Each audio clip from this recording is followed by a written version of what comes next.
Coming off of the back of the Rio Major, I think it's fair to say that things didn't go as planned. When it came to the matchups and the crowd turnouts and the overall viewership, it wasn't perfect. I had purchased a select few items that could have potentially pumped if Rio saw massive success, but I think we can call that off for now. At this point in time, now that Rio has concluded, we are waiting for the Rio capsule sale, a potential operation, and Source 2, although no teaser at the end of the major makes me think that we won't see it this year. But we could also be looking at a new case.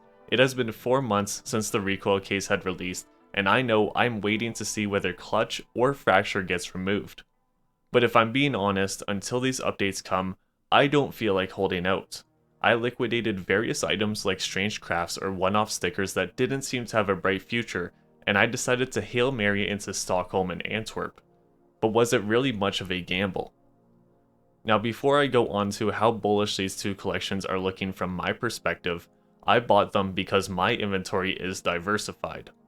Cases, unless Valve makes changes to the drop system, are guaranteed profits, and a good profit at that. If you are someone who has a small inventory or is just starting, cases should be your main priority. Clutch cases are the most popular case in Counter-Strike. If you don't have any stored away for when they finally get removed, you're missing out. Various other cases like Prisma, which is cheap for being a rare drop, the glove case for guaranteed profit but likely a lower return on investment, Revolver as the cheapest case with old knife finishes, etc. It doesn't get any easier than cases, but it's not like cases are the only opportunity either.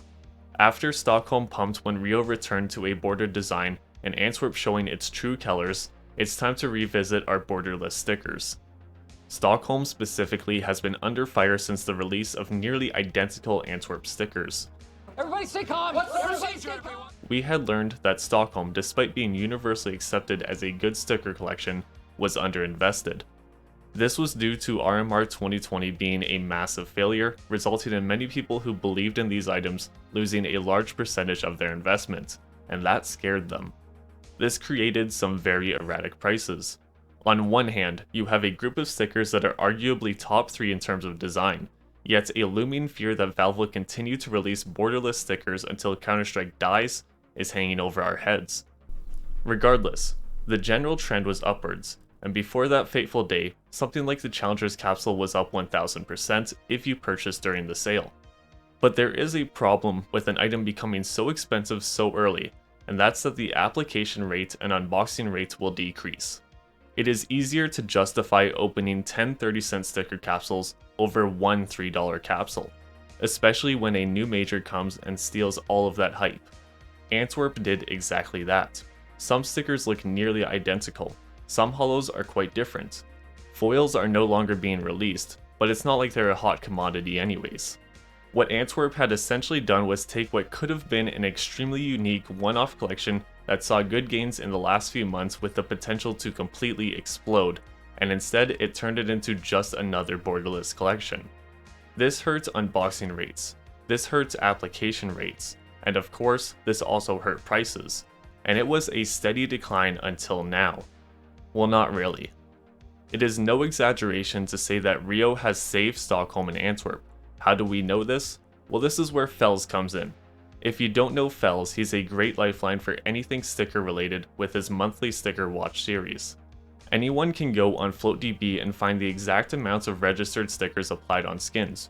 You just put the stickers in, move your way down, and add all the numbers up. But by doing this on a consistent basis, you can track the monthly rates in which stickers are being applied. We have reached a point where such a large percentage of items sold are to investors. This causes a rise in price or increase in demand on the market, but this is not indicative of natural demand. I single-handedly pumped the price of Cloud9 glitter stickers just a week ago.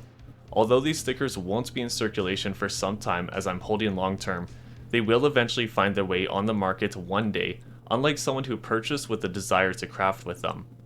And this is why I didn't make any Stockholm or Antwerp hype videos before Rio, which you may have noticed my uploads have dropped off a ton recently. My main focus with Counter-Strike these days are cases which are consistently farming, old stickers which have just been stable, and Stockholm items where their future was entirely dependent on Rio. Now that Rio capsules had dropped, Stockholm across the board saw massive spikes, as it should considering the lower quantity, and generally being a more desirable collection. During this time, Antwerp was mostly stunned outside of various player and team stickers pumping and dumping due to their major performance. Not that Antwerp was ignored, the sales are insane. It's just that supply is too high for drastic spikes and valleys unlike Stockholm.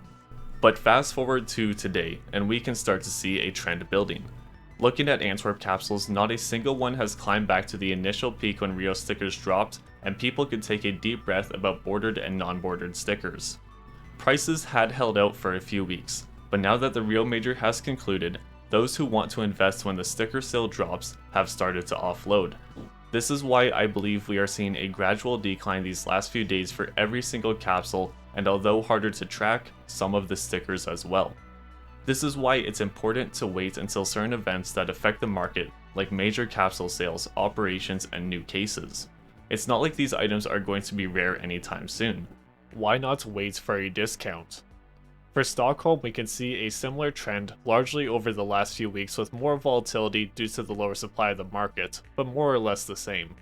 And here's why I wanted to make this video. What we have here are the only two borderless sticker collections since Katowice 2014. And if we look at Katowice 2014, holos are thousands of dollars a piece outside of a few outliers.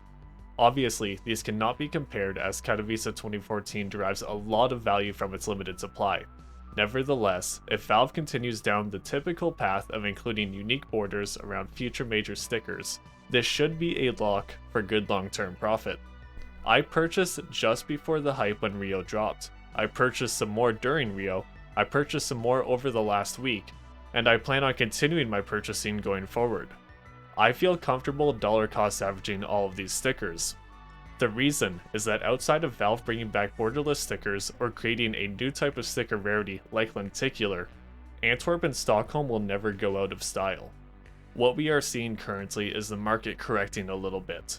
Prices are dipping going into the Rio capsule sale, and just recently people are purchasing M4A4s after the M4A1 nerf, or people buying M4A1s knowing that this update will change very little. Not to say that this period is the best time to buy into Antwerp and Stockholm. Prices are still falling, they could fall further. Operations could be on the way. The Rio capsule sale hasn't even dropped yet.